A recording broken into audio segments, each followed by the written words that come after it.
my first like long trip. I was by myself, and I was going north. I was supposed to get off in Pittsburgh. I ended up going north to Pittsburgh. And it was wintertime, by myself. It's freezing cold. I ended up jumping off a freight train in the middle of, like, I didn't know where I was, you know. I found out later I was in a place called Conway. So I'm, like, in the woods, had no idea where I was. I knew from just experience, I guess, that following the train tracks is not the best idea because they can go on for miles and miles. And at that time of year, it was like likely I could freeze to death, like no problem at night, you know.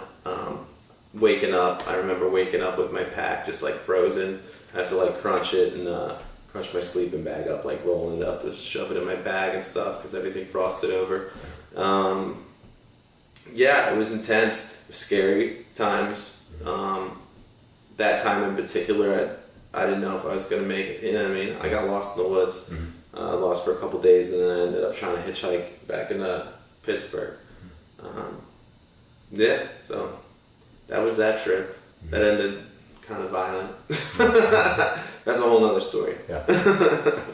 All right, so it's a perfect segue for my next question, which is, what misconceptions about the nomadic lifestyle would you like to dispel? What do you think people get wrong about a nomadic lifestyle? What people get wrong about nomadic lifestyles, like traveling kids and stuff like that, is like they're all like people think they're all junkies.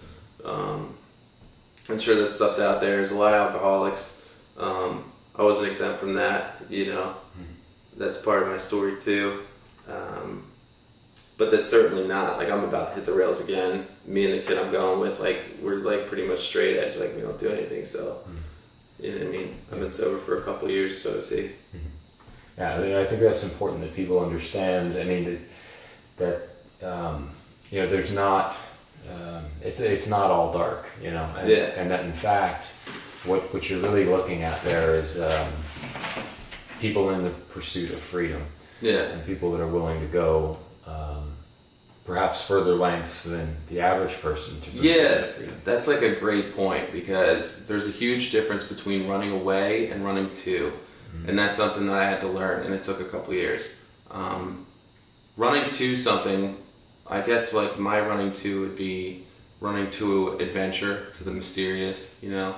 I think Einstein said that the most beautiful thing a man could possibly know is mysterious, or something like that. I probably destroyed that quote just then, you might have to cut that.